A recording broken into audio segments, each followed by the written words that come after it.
Chhattisgarh high court ने धर्मांतरण रोकने वाले होर्डिंग्स हटाने से इनकार कर दिया है। कांकेर जिले के कई गांवों में पादरियों और धर्मांतरित ईसाइयों के प्रवेश पर लगे प्रतिबंध के खिलाफ दायर जनहित याचिका को कोर्ट ने खारिज कर दिया है। चीफ जस्टिस रमेश कुमार सिन्हा की बेंच ने कहा कि प्रलोभन या गुमराह पर धर्मांतरण रोकने के लिए लगाए गए होर्डिंग्स असंवैधानिक नहीं है, के निर्देश दिए हैं। साथ ही यह भी कहा गया कि अगर गांव में प्रवेश रोकने या खतरे की आशंका हो तो पुलिस से मदद ले। ग्राम सभा के अनुसार ग्राम सभा में सब गांववासी एक प्रस्ताव बनाया है और हम ये घोषणा करा है। हमारे गांव में पास्टर पादरी ला से हमारे गांव में मतलब आदिम संस्कृति का खतरा है, इसलिए हम एमला पास्टर पादरी मला आए पर वर्जित करें। जाना इस तरफ नहीं जाना, इधर महाराष्ट्र की ओर जाने देना, गांव में पटाखा वटाखा नहीं फोड़ना है ना, हुआ नहीं रखना है। अन्याय को बंद करो, अन्याय को बर्दाश्त नहीं करेगी, अन्याय को बर्दाश्त नहीं करेंगे। बच्चियों में अत्याचार बंद करो,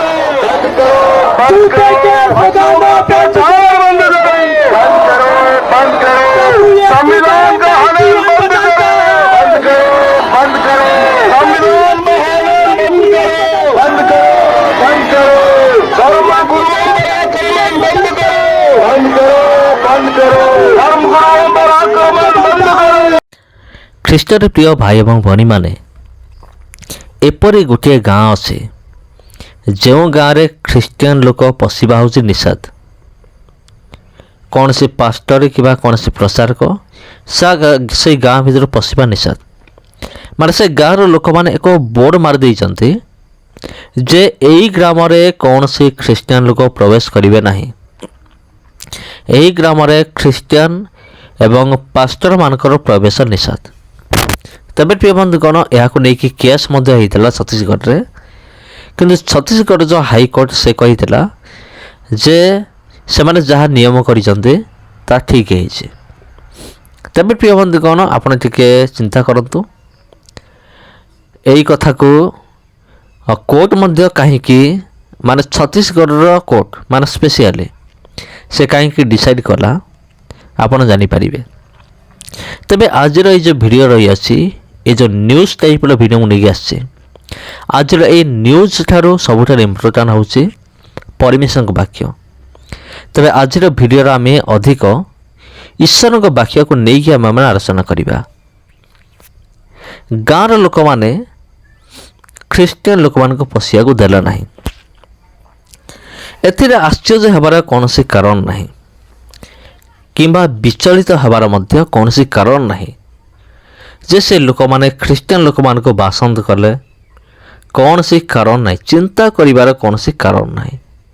ତେବେ ପ୍ରିୟ ବନ୍ଧୁଗଣ ଦେଖନ୍ତୁ, ଯଦି ଜଣେ ଚାହୁଁଛି, ଯଦି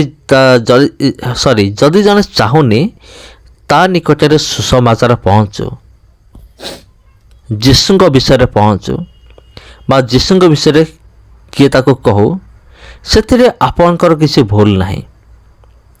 ତେବେ ପ୍ରିୟ ବନ୍ଧୁଗଣ, ଏ ଦୁନିଆରେ ତ ଅନେକ ଲୋକମାନେ ଅଛନ୍ତି। ଆପଣ ଏ ଦୁନିଆରେ ଅନେକ ଧନୀ ଲୋକମାନଙ୍କୁ ପାଇବେ, ଅନେକ ଜ୍ଞାନୀ ଲୋକମାନଙ୍କୁ ପାଇବେ। କିନ୍ତୁ ପ୍ରିୟ ବନ୍ଧୁଗଣ, ସେମାନେ ଏତେ ଧନୀ ଜ୍ଞାନୀ ହେଇକି ମଧ୍ୟ ସେମାନେ ନର୍କକୁ ଯାଉଛନ୍ତି, ଏଇଟା ଆପଣ ବି ଜାଣନ୍ତି। ଜଣଙ୍କ ପାଖରେ ଯେତେ ଅଜସ୍ର ଧନ ଥାଉ ନା କାହିଁକି, ଜଣେ ସମାଜରେ ଯେତେ ବି ତା'ର ନାଁ ଥାଉ ନା କାହିଁକି, ଯଦି ସେ ଯୀଶୁଙ୍କୁ ଜାଣିନି ତା ଜୀବନଟା ପୁରା ବୃଥା। କିନ୍ତୁ ଧରାଯାଉ ଜଣେ ଖାଇବାକୁ ପାଉନି, ଗଛ ତଳେ ରହୁଛି।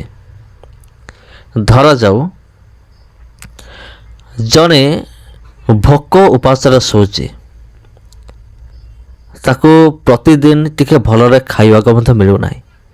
କିନ୍ତୁ ସେ ଯଦି ଯୀଶୁଙ୍କୁ ନିଜର ବ୍ୟକ୍ତିଗତ ଉଦ୍ଧାରକର୍ତ୍ତା ଭାବରେ ଗ୍ରହଣ କରିଅଛି, ତେବେ ତା ଜୀବନର କିଛି ମୂଲ୍ୟ ଅଛି, ଧନ୍ୟ ସେ। କିନ୍ତୁ ଏତେ ଧନ ସମ୍ପତ୍ତି ଥାଇକି ଯଦି ଜଣେ ଯୀଶୁଙ୍କୁ ଜାଣିନି, ତା ଜୀବନଟା ହେଉଛି ବୃଥା। ତେବେ ଏଠି ଆମେ ଦେଖୁଛୁ ପୁରା ଗାଁର ଲୋକମାନେ ଡିସାଇଡ୍ କରିଛନ୍ତି। ସେମାନେ କାହିଁକି ଡିସାଇଡ୍ କଲେ? କାଳେ ପାଷ୍ଟରମାନେ ପଶିକି ତାଙ୍କର ସଂସ୍କୃତିକୁ ବିଗାଡ଼ି ଦେବେ। ସେଥିପାଇଁ ସେମାନେ ଏମିତି କରିଛନ୍ତି, ଗୋଟେ ବୋର୍ଡ଼ ମାରିଛନ୍ତି ଗାଁ ମୁଣ୍ଡରେ କି ଏ ଗାଁରେ ଖ୍ରୀଷ୍ଟିଆନମାନଙ୍କର ପ୍ରବେଶ ନିଷେଧ ଅଟେ। ତେବେ ଏ ସମସ୍ତ ବିଷୟକୁ ନେଇକି ଆପଣ କ'ଣ ଚିନ୍ତା କରୁଛନ୍ତି କମେଣ୍ଟ କରିକି ନିଶ୍ଚିନ୍ତ ଭାବରେ ଜଣାଇବେ। ତେବେ ପ୍ରିୟ ବନ୍ଧୁଗଣ, ଆଉ ଗୋଟେ କଥା ମୁଁ କହି ରଖୁଅଛି, ପ୍ରଭୁ ଯୀଶୁଖ୍ରୀଷ୍ଟ ଯେଉଁମାନଙ୍କୁ ମନୋନୀତ କରିଛନ୍ତି କେବଳ ସେଇମାନେ ହିଁ ତାଙ୍କ ପାଖକୁ ଆସିବେ।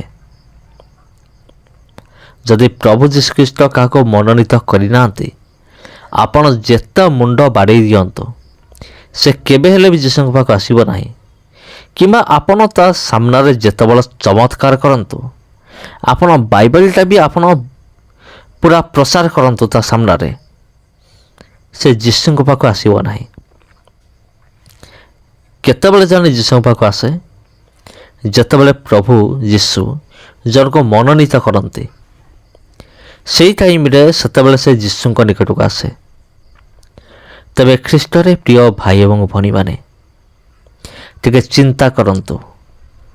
ଆଜିକାଲି ଏମିତି ବି ଲୋକମାନେ ଅଛନ୍ତି ଯେଉଁମାନେ ଚାହାନ୍ତି ଯେ ମୋ ପାଇଁ ନର୍କ ହିଁ ମୋ ପାଇଁ ଠିକ୍, ମୋ ପାଇଁ ନର୍କ ହିଁ ଠିକ୍, ଆଉ ମୋତେ ସ୍ୱର୍ଗ ଦରକାର ନାହିଁ। ଆଉ ସିଏ ନର୍କକୁ ସ୍ୱର୍ଗ ବୋଲି ଭାବେ ଯେ ମୁଁ ସ୍ୱର୍ଗରେ ଅଛି, ଆଉ ଏଇଟା ମୋ ପାଇଁ ସ୍ୱର୍ଗ। କିନ୍ତୁ ପ୍ରିୟ ବନ୍ଧୁଗଣ, ଆପଣ ବି ଜାଣନ୍ତି, ମୁଁ ବି ଜାଣେ, ଆମେ ଯେତେ ବି ଖ୍ରୀଷ୍ଟିଆନ ବିଶ୍ୱାସୀମାନେ ଅଛୁ, ଆମେମାନେ ସମସ୍ତେ ଗୋଟିଏ ଲକ୍ଷ୍ୟରେ ଆମେମାନେ ଆସୁଛୁ, ଆମେ କେମିତି ସ୍ୱର୍ଗକୁ ଯିବା। ଏବଂ ପ୍ରଭୁ ଯୀଶୁ ଆଦେଶ ଦେଲେ, ତୁମେ ଅନ୍ୟମାନଙ୍କ ମଧ୍ୟ ସୁସମାଚାର ଶୁଣାଅ। ଆଉ ସୁସମାଚାରରେ କ'ଣ ଅଛି? ସୁସମାଚାରରେ ଜୀବନ ଅଛି।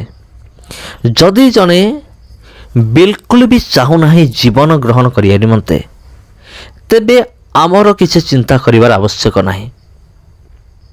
ଯଦି ପରମେଶ୍ୱର ସେମାନଙ୍କୁ ମନୋନୀତ କରିନାହାନ୍ତି, ଯଦି ପରମେଶ୍ୱର ସେମାନଙ୍କୁ ନର୍କ ପାଇଁ ରଖିଥିବେ, ଏମିତି ତ ବାଇବେଲରେ ଲେଖା ନାହିଁ ଯେ ପରମେଶ୍ୱର କାହାକୁ କେଉଁ ମନୁଷ୍ୟକୁ ନର୍କ ପାଇଁ ରଖିଛନ୍ତି।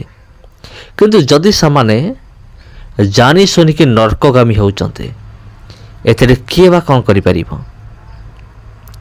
ସେଥିପାଇଁ ଆମମାନଙ୍କର ବିଚଳିତ ହେବାର କୌଣସି କାରଣ ନାହିଁ। ଯଦି ଯେ ନର୍କ ଯାଉଛି, ଆଉ ଯଦି ତାକୁ ସୁସମାଚାର ଦେବା ପାଇଁ ଚେଷ୍ଟା କରାହେଉଛି, କିନ୍ତୁ ସେ ଟୋଟାଲ ଗ୍ରହଣ ହିଁ କରୁନାହିଁ, ମୁଁ ଏଇଟାକୁ ମୁଁ ବିଲକୁଲ ଶୁଣିବି ନାହିଁ, ମୋ ଜୀବନ ବି ଚାଲିଯାଉ, ଯୀଶୁଙ୍କ କଥା ମୁଁ ଶୁଣିବି ନାହିଁ, ତେବେ ତା ପାଇଁ ଚିନ୍ତା କରିକି ଆଉ କୌଣସି ଲାଭ ନାହିଁ। କିମ୍ବା ତା ପାଇଁ ଆଉ ଚିନ୍ତା କରିବାର କୌଣସି ଆବଶ୍ୟକ ନାହିଁ, ଚିନ୍ତା କରିବା କଥା ନାହିଁ। କାରଣ ସେ ଜାଣି ଶୁଣି ନର୍କକୁ ସେ ବାସିଛି। ତେବେ ପ୍ରିୟ ବନ୍ଧୁଗଣ, ଆପଣମାନଙ୍କୁ ପ୍ରତ୍ୟେକଙ୍କୁ ପ୍ରଭୁ ଯୀଶୁଖ୍ରୀଷ୍ଟଙ୍କର ମଧୁମୟ ନାମରେ ଆନ୍ତରିକ ନମସ୍କାର। ଏ ଭିଡ଼ିଓ ଯଦି ଭଲ ଲାଗିଥାଏ ଭିଡ଼ିଓକୁ ସେୟାର କରନ୍ତୁ। ଯଦି ଚ୍ୟାନେଲକୁ ପ୍ରଥମ ଥର ପାଇଁ ଚ୍ୟାନେଲକୁ ସବସ୍କ୍ରାଇବ୍ କରନ୍ତୁ। ଧନ୍ୟବାଦ।